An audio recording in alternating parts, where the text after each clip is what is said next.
vrai qu'on a pris un petit peu de retard sur le dépistage par rapport à avant la crise sanitaire, dans le sens où effectivement ça se comprend bien, les patientes ont reporté en fait les dépistages après la crise.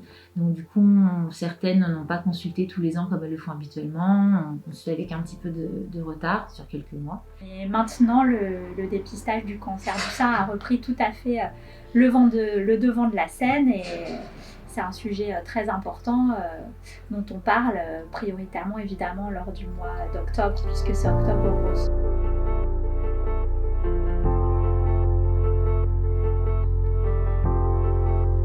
Bien sûr, à partir du moment où une femme est en consultation de gynécologie et qu'elle a entre 50 et 74 ans, on lui demande où elle en est, c'est-à-dire quelle est la date de sa dernière mammographie.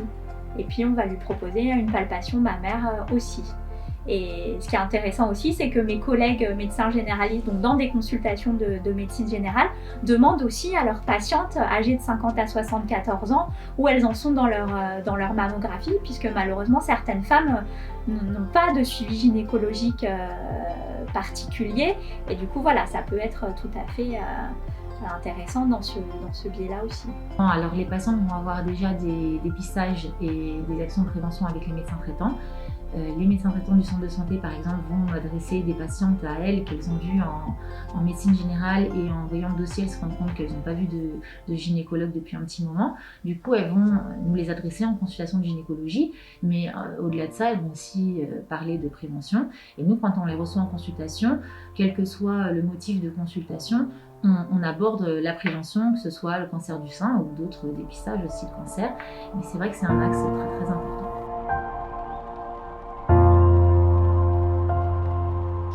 Alors aujourd'hui, on est présent au CMS Émile Roux pour faire l'atelier de sensibilisation à l'auto-examen des seins. Donc c'est de l'échange avec les femmes ou même les hommes, puisque les hommes sont aussi concernés par le cancer du sein, même si c'est une très faible proportion, pour leur parler des facteurs de risque et aussi des gestes à avoir pour l'auto-examen des seins.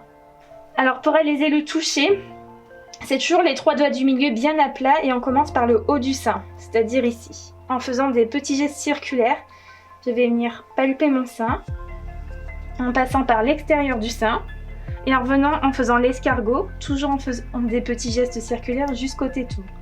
Une fois que j'arrive au téton, je le pince pour voir s'il n'y a pas quelque chose qui sort.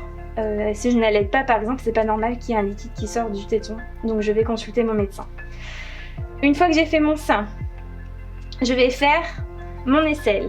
Donc toujours avec les 3 doigts du milieu bien à plat, je tâte sous mon aisselle, le bras levé. Il est important de prendre la main droite pour le sein gauche et l'aisselle gauche et la main gauche pour le sein droit et l'aisselle droite. Une fois que j'ai fait l'aisselle, je fais le sternum. Donc pareil, toujours avec mes 3 doigts, j'appuie bien à plat sur le sternum. Et la clavicule. Sous la clavicule, je vais faire le même geste pour pouvoir voir s'il y a quelque chose que je sens ou pas.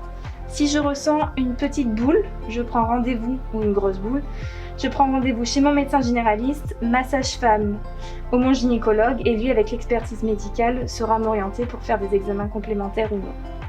Alors pour l'auto-examen des seins, c'est bien important de le faire une fois par mois et hors période de règles parce que le cycle hormonal peut créer des petites boules au sein et nous alerter. Donc le mieux c'est d'attendre 2-3 jours après la fin des règles.